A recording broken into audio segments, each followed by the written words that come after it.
ఇదిగోనండి పాల పాయసం. పాల పాయసమా? ఈ రోజు పెళ్లి రోజు. మీకు పెళ్లి కాలేదు, పెళ్లి రోజు ఎలా వచ్చింది? అరే నాకు కాదండి, మా అమ్మకి. అలా వివరంగా చెప్పండి. ఏమిట్రా పొలంలో బలి పడిందా? అలా చూడండి. మామగారు. సిట్టి బాబు,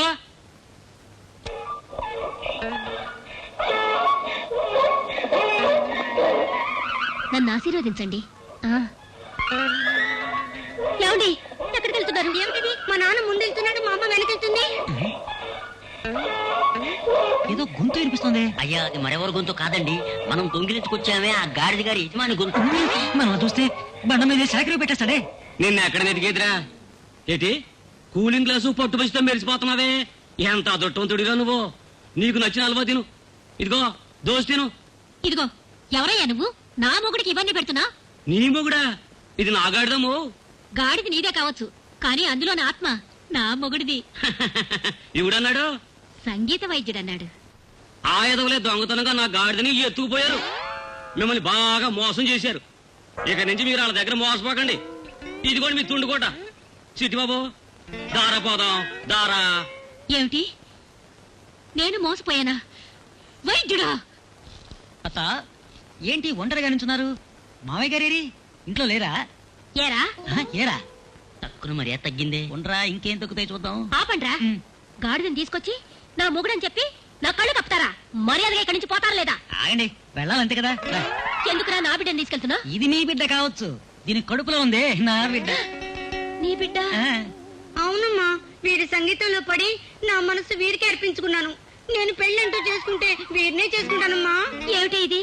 ఇతను చూస్తే నా బిడ్డ అంటున్నాడు, నువ్వు చూస్తే అతను చేపట్టు ఉంది. కాస్త పరాగ్గా ఉంటే లేపుకుపోయేలా ఉన్నావే. అయ్యా నేను అనుకోకుండా చేయి చాపాను, ఆవిడ పట్టుకుంది. నేను మీకు ద్రోహం చేస్తానా? చాలా ఆపండి అయ్యా. అమ్మా వీరిని పెళ్లి చేసుకోవడం తప్ప నాకు మరో మార్గం లేదమ్మా. సరే సరే, సంగీతంలో పడి మోసపోయానంటున్నావు, సంతోషంగా ఉంటే నాకు అంతే. మళ్ళీ గాడి ధరిస్తుంది. అత్తయ్య అరిచింది గాడిది కాదండి, కాంపౌండర్. ఏదైతేనే గాడి ధరిస్తే అంతా శుభశకనం అంటారు. రా అత్తయ్య గాడిలో ఎక్కువైపోయారు, లోపలికి వెళ్ళి ఫ్లూట్ చెప్తా.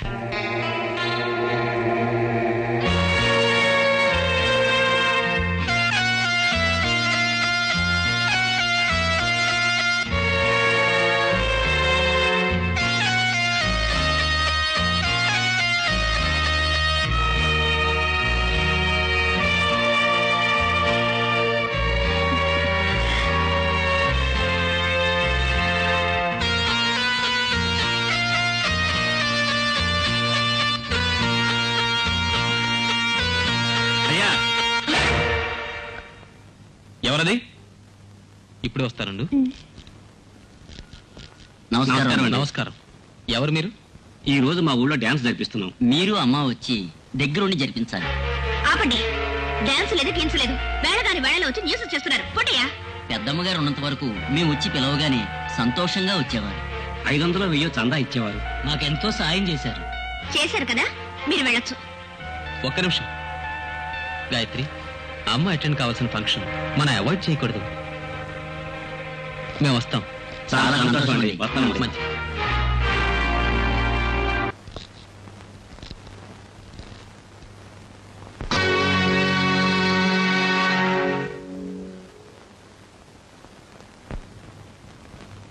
విలేజ్ డాన్సే కదా, బోర్ కొడుతుంది అనుకున్నాను.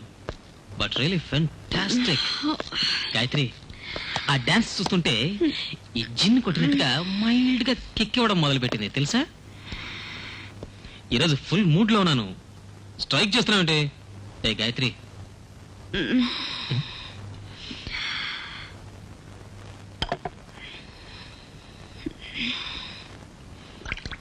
గాయత్రి, గాయత్రి, గాయత్రి.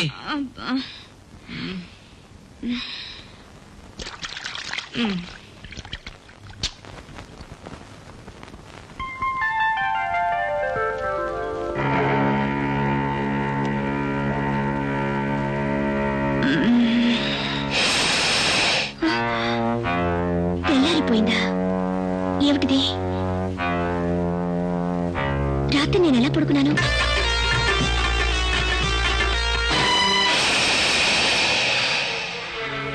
విజయ్, ఇదంతా నీ పనేనా?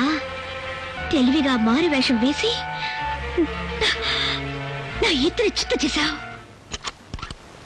ఏమ్మా మహారాణి, ఏదో రాత్రంతా చాలా కష్టపడిపోయినట్టు ఇంత లేటుగా లేచు? డార్లింగ్, అన్యాయంగా నన్ను మోసం చేశావు కదా. మోసపోయింది మీరు కాదు, నేనే. కంగారు పడకండి డార్లింగ్. ఈ రోజు నాగపౌర్ణమి, నా ఆశలన్నీ నెరవేరబోయే రోజు. ఈ రోజు మిమ్మల్ని వదిలిపెట్టను. మిమ్మల్ని సరాసరి స్వర్గానికి పంపించేస్తా. No! Impossible.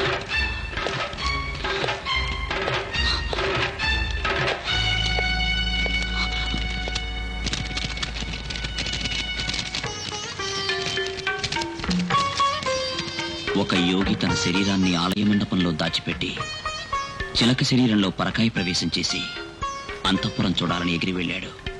కానీ అది తెలియని పురప్రజలు మండపంలో ఉన్న అతని దేహాన్ని చూసి యోగి మరణించాడనుకుని అతని శరీరాన్ని దహనం చేశారు. అందుచేత యోగి మరల తన రూపాన్ని పొందే అవకాశం లేకుండా పోయింది. అయితే గుడిలో ఉన్న మగపాముని దహనం చేసేస్తే ఆడపాము ఏమీ చేయలేదు. రవి తప్పించుకుంటాడు.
ఏదో మాయ చేసి నన్ను రప్పించి పాడు చేయాలని చూస్తావా?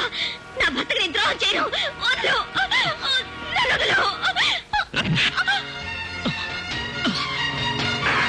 ద్రోహి, ఎంత ధైర్యం ఉంటే నా భార్యను ముట్టుకుంటావు? నేను చెప్పేది వినరా? మాట్లాడకు.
బలి పూడితేన తర్వాత నేను బ్రతకనండి. నేను బ్రతకను.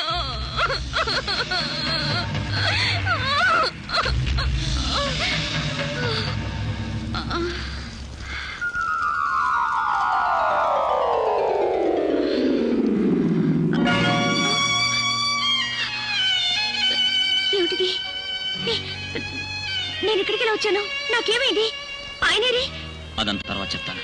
ముందు రవిని చూద్దాను రా. ఏమండి? ఏమండి? అయ్యో, ఏమిటండి ఇది రక్తం? నిన్ను ఆవేశపడకరా, ఏమండి? చెప్పేది విను. వదలండి, వదలండి. దీనంతటికీ కారణం నేను చెప్తాను. ఇన్ని రోజులుగా వదిన్ని ఓ ఆత్మ ఆవహించింది. ఆత్మ? ఆ, అవును, భర్తకి దూరమైన ఓ భార్య ఆత్మ వదిన్ని ఆవహించింది. నీకు తెలిస్తే నువ్వు అప్సెట్ అయిపోతావు. అందుకే నీకు తెలియకుండా దాచిపెట్టాను. ఈలోగా ఈ కథంతా జరిగిపోయింది. అవునండి, ఆ రోజు రాత్రి ఆత్మ నన్ను ఆవహించినట్టుంది. ఆ తర్వాత ఏం జరిగిందో నాకు తెలియదు. ఇప్పుడే నాకు స్పృహ వచ్చిందండి. అలాగా? విజయ్, నన్ను క్షమించరా. నిజం తెలుసుకోకుండా నీతో మొరటుగా ప్రవర్తించాను. కొన్ని సమయాల్లో నిజం తెలియకపోవడమే మంచిదిరా. Don't worry. ఈ విధంగా జరుగుతుందని తెలిసి అత్తయ్య మనల్ని ఊరికి రావద్దన్నట్టున్నారు. ఇలా చూడండి, మనం వెంటనే ఇక్కడి నుంచి వెళ్ళిపోదాం. సరే, నీ ఇష్ట ప్రకారమే జరగని. That's good.